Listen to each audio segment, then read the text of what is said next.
Hello, world! Today's episode begins with me running around my world, trying to pad out the map and gather rare resources from faraway lands. In this area, I'm gathering mud. I'm actually at the farthest corner of the map. Maps are by far the most space-consuming item in Minecraft. Each one is individual and unique and takes up its own little item square. So I'm going to need a chest boat if I have any hope of getting home with a reasonable amount of items. But I'm not going to pass up the opportunity to collect these frogs. I have an idea for them, and it'll be profitable. Towing frogs behind me, I go ahead and hop back into the chest boat. I don't have too many squares left, but I'm fairly certain I can get the map complete, at least this row, by the time I make it back to my base. The art of cartography requires a bit of persistence. A little bit of rain is not going to stop me. I discovered another portal. At least I think I discovered another portal. Someone might have already been here. Either way, I hop out of the boat and decide to check if this is one I've seen yet. Unfortunately, I didn't realize it, but a frog moved from its lead and into the boat. This is going to annoy me. And this nether portal has already been looted. There's no gold or items. Unable to get back into the boat, I am forced to kill one of the frogs. At least, I try to kill one of the frogs. I end up smacking the boat instead. This is going to take me some time to fix, so I'll see you all back at base.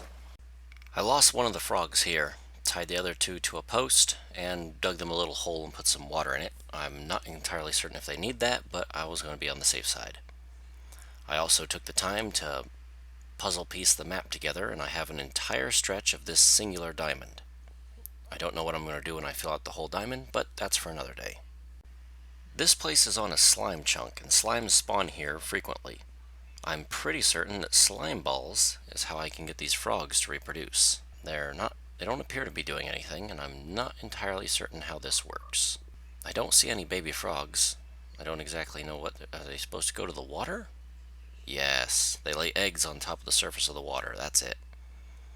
Well, I have a tadpole pond now. I guess all there's left to do is just start breeding frogs. But for that, I'm going to need a swamp. I'm going to start by digging up some of the grass I laid down. As nice as it is to have a beautiful lawn, it doesn't quite make sense to have a beautiful lawn at the bottom of the ocean. Some of the water would have to get in here, and it would be a little moist, so I'm not entirely heartbroken about a line of swamp trees and swamp muck. It'll actually look nice, especially with the frogs hopping all over it. Now for the part where I just fill the hole with water. I'm not making the hole look nice and pretty. It's a swamp after all. There's something peaceful about being a man with a bucket filling things with water. Relaxing. After the water, it's time for dirt blocks. The good old method. I use a glass bottle and make mud. I know the mud is not necessary for frog farming, but in my mind, the mud is a nice touch, and I think it'll make the frogs happy. I took some time to check on the frogs. They had hatched from their eggs and become tadpoles. I'm going to go ahead and give them a little bit of space. I didn't realize there'd be 3 out of one cluster of eggs. I shall leave the polywogs to their polywogging for now and get back to the work ahead of me. After I'd put down the mud, I turned around to find 3 red frogs. They're a different color than the ones I had collected. They must be hatched in a different climate. I don't exactly know the rules on the climates and stuff, but I'm going to go ahead and breed them, and I'll keep the white frogs attached to the lead, since those are the only ones I have of those particular frogs. Yes, the froggening shall commence. Yes. Next, it's time to decorate with some scenery and gives the frogs some shade. Mangrove trees grow really funkily, and I like them. The mangrove trees are looking good. Nice and thick foliage, and plenty of water for the frogs to reproduce in. I'm going to be hanging out reproducing frogs for quite a while, and as long as I'm hanging out close to this thing, it's about time I overhauled it.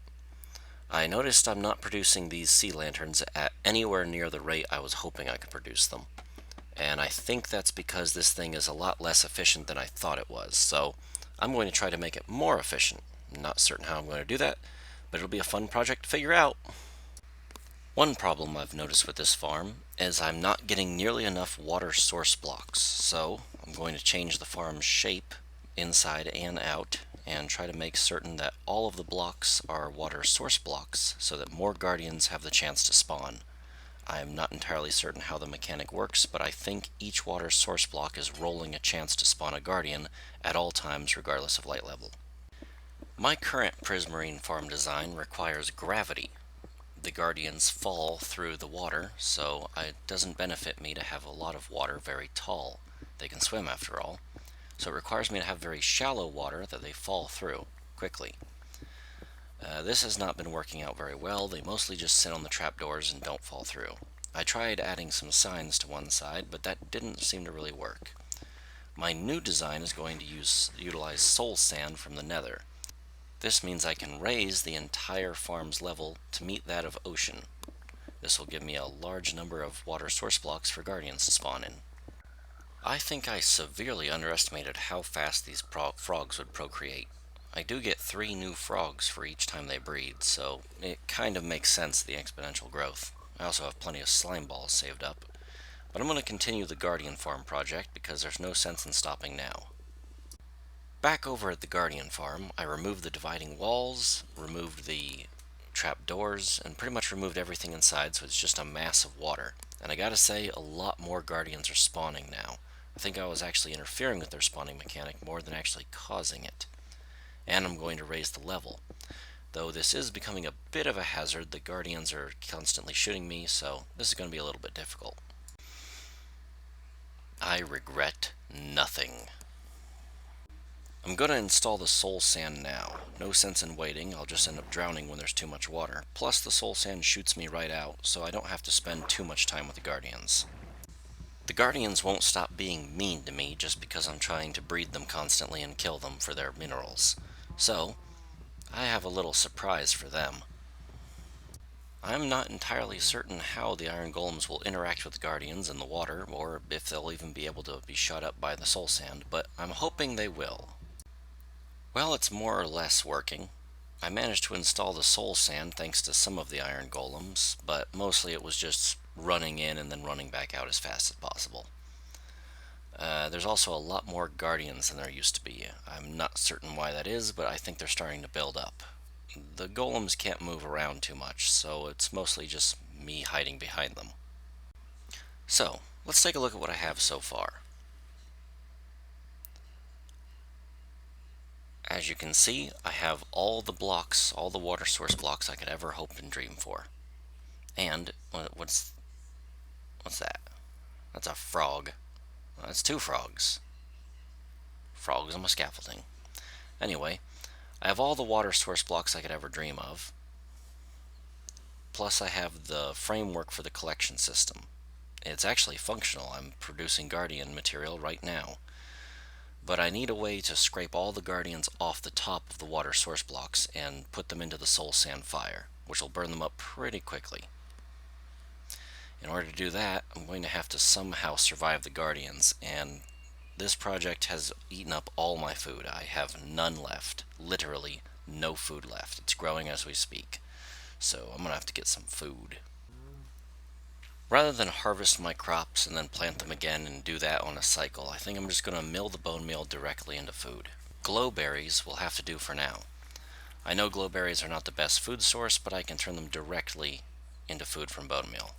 And my crops look like they're ready to be harvested, but why waste the slots when I can just pile them up with the glowberries?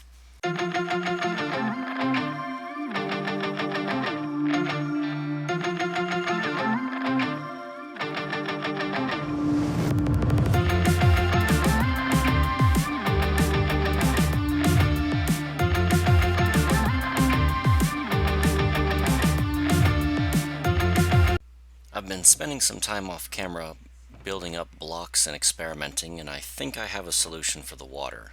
I'm going to be using mangrove materials. I'm about out of it, but it should work. In the last few minutes, the guardians have really increased in number. They've killed the iron golems. They've really become quite the problem. I'm going to see if I can get back up there and finish at least the top loop of the mangrove wood before growing more. First, I need to sleep. Alright, daytime. Should be just a simple run up there, don't get hit by the laser, and place these last few blocks. These mangrove blocks are pretty interesting. They can be waterlogged, but there's no individual side of them that allows the water through, so they just hold it. When you break the mangrove block later, it releases the water. This is what I'm going to use to flood this entire wedge piece thing and use it as a collection system. So I'll just climb on up and just jump out of the Guardian's range as quick as I can. And no, no, no, no, no. And they push me off. Okay. I'm not going to get lucky like that twice and be able to actually place the blocks. I gotta find a new way up. First, I have to do the walk of shame and go gather all my resources. They're scattered on the ground. When will I learn that scaffolding is the solution for all of life's problems? Oh well. I'm gonna run up there the easy way. Work smarter, not harder. Work smarter, not harder. I place the mangrove root blocks, but I do come up with a bit of a problem. I have to waterlog them still with a bucket. And there's still guardians down there, including waterlogging the lower ones. This is all going to be very hard, so I basically just have to get the guardians to leave me alone. It's the only way I'm going to be able to accurately do this. In addition, I'll need to make them all water source blocks in order to get the bubble stream through, so I'm going to have to bone meal everything. This is a complicated problem, and I'm going to have to brainstorm to get past it. I have been doing some small-scale experiments, mostly with small squares of water, trying to fill them, trying to figure out what can be broken underwater pretty quickly, trying to figure out how long I have before I have to come back up for air, and of course I've been growing a lot of mangrove wood. All of this has led me to the solution that I think I'm going to use the mangrove roots to cover up all of these water source blocks. I don't exactly know how I'm going to do this. I haven't nailed down a method for getting in and out with the guardians shooting at me, but their laser beam does take a moment to charge up, so maybe I'll be fine to just poke a hole in the glass, walk on through, place a few blocks, and we'll see how that goes.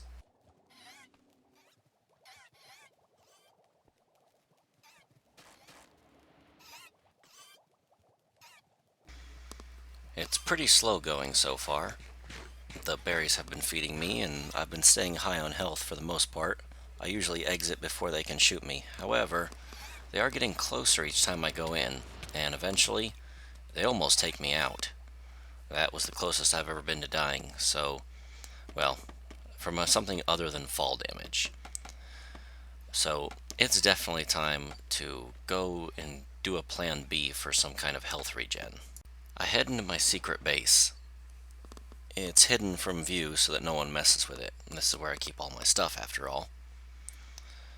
First, let's get my hopes cheered up by scraping some of the copper floor.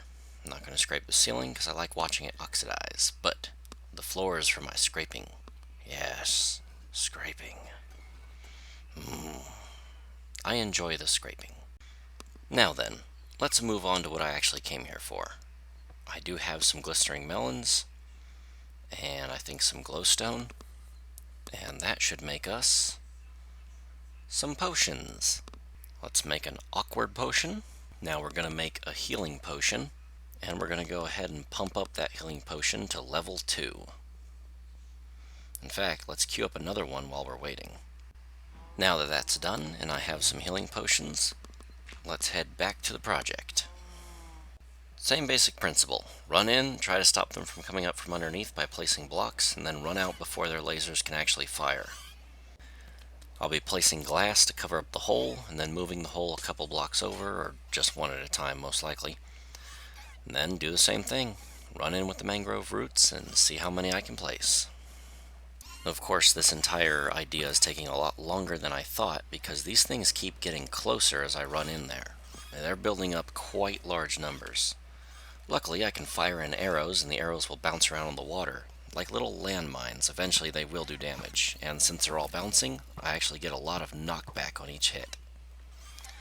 But this is only working to move them or thin them out, and there's more spawning every single second, so I'm going to have to come up with a solution. Boy, this is taking a long time. I feel like I'm not making very much progress at all. I've been at this for a long time. I don't think there's any way to speed it up, but My tenacity will hopefully pay off and I will eventually have this all covered. I wasn't expecting them to bounce on top of it though, I was kind of expecting for a whole safe zone. Things get a little stressful for me, as all the guardians decide to line up their attacks all at once. They hit me in so fast I don't have time to drink the health potion. So, I gotta run back in and grab my stuff quick before it despawns. I grab everything and then I run back out. Drink a health potion and make sure everything's topped off. In game, I am currently panicking, so much so that I risk all of my items just to save a hoe. I calm down from my high adrenaline and I go ahead and re-equip my armor. I'm doing this just so that I can take stock of everything and count all of my items. I quickly put everything back in its place and see what's missing, because I know something is missing. A quick scan of the water reveals that I in fact am missing something. My diamond pickaxe. Ooh, gotta throw my stuff in the chest quickly. Daddy's coming! Butt naked and loaded down with health potions, I'm going to jump in, grab that pickaxe, and just throw it outside of the extractor thing. I don't know exactly how this is going to work, but I don't have enough time to think. That thing's going to despawn soon, and I don't know exactly when. It's just on the tips of my fingers, but I can't get it with the Guardian's laser beam doing knockback. Plus, the soul sand is jumping me in the air, increasing the knockback's push. The only way I'll get it is with a plan, but I'm not certain what that plan is, and I don't really have time to think. Sorry about not recording my plans. I had turned off the recording software in order to run down into my secret base. Unfortunately, this meant I forgot to turn it back on when I was grabbing the iron golems and brewing up the potions. I got the pickaxe. That's what we need to learn here, is I got the pickaxe. A lot of these iron golems are doomed. They're not going to make it out of there alive.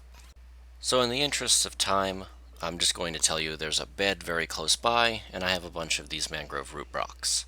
It doesn't matter if they bounce around for a while, because I can always just pick them back up. So I think you know what I did. I just ran in over and over and allowed myself to die. It was really hard, and I had to kill off a lot of the guardians that were bouncing around on the surface, but eventually I started getting some headway, and now it's pretty much all done. I don't like doing projects this way, though. I think it's kind of cheating to just allow yourself to die over and over. Throwing bodies at a project should never be your go-to. You should always try to think your way through it, but this time I just couldn't. Frustration now in the past, I go ahead and start waterlogging all these mangrove blocks. It's going to take a lot of water buckets, but it'll be a labor worth doing. I had to disconnect for a second to go pee, and then when I came back into Minecraft, I had somehow fallen through the scaffolding. This nearly got me killed, so don't disconnect in a Realms world while standing on scaffolding. Duly noted. Once all the mangrove blocks are hydrated, I clean up my temporary water pool. Now all I have to do is break all these mangrove blocks to release the water source blocks, turn all the blocks below them into water source blocks, and then somehow remove all the mangrove to allow the guardians back up through to be harvested. It sounds like a lot, and that's because it is. I have kelp and bone block, so we all know what I'm going to do. First, I'm going to sleep, and that spider and skeleton seem to have spawned on the mangrove blocks. Good to know. Hydrated mangrove blocks count as full blocks, not water source blocks, so things can spawn on them. I dispatch the skeleton and the spider. Starting at the bottom, I break all the mangrove blocks to release the water source blocks within and allow them to flow down. Next will be the bone meal and the kelp, but for now, I just have to release them.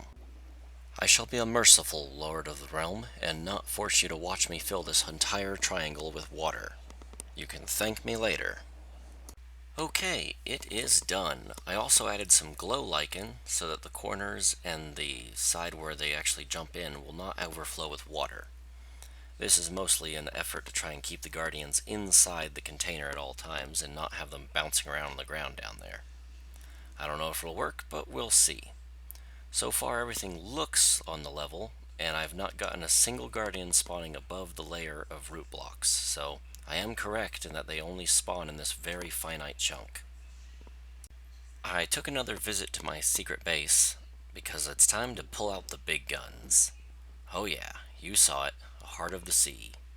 Forge that into a conduit, and let's give me some underwater breathing. It is a full conduit, but it can't see the Guardians well enough to attack them. But it doesn't matter that it can't see the Guardians in order to make me breathe underwater, so finally I have some kind of advantage and I'm not on a timer. I was expecting to have to fight the Guardians, but the system is working. The Guardians are falling down into the collection system, and they don't have enough time to even fire their laser. They do hit me with occasional charge blast, but I retreat over to the conduit where I'll be safer. Root blocks removed, it is fully functional. The Guardians appear, pop up, burn alive quickly, and then they're deposited there. All that's left now is the cleanup. It's already functional, so I wonder how much I'll get. If you thought the rush of dopamine was impressive when I was scraping the copper off the floor, the rush of dopamine I get from cleaning up all the scaffolding is truly a sight to behold. Yes. Yes. Scaffolding is so wonderful.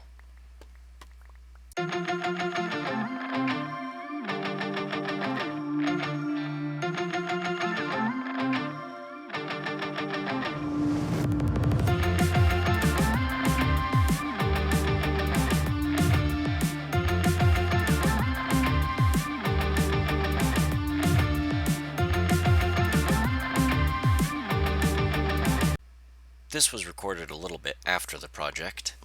As you can see, I've gotten most of my stuff back and I've modified the design a little bit of the extractor, but man, is it fast. This thing produces material faster than I can possibly ever use it, so I'm going to allow everyone on the server to just dip in here whenever they want. They can pull out food, prismarine, whatever they want. And just like that, this project is over. Mangrove Swamp Frog Farm complete. Increase of the efficiency of my prismarine farm complete. Asking you to like, comment, and subscribe and help me with my war against the YouTube algorithm is now complete. Thank you all for watching, and I hope you enjoyed this video, and I hope to see you in the next one. But for now, I'm going to have to say, bye-bye!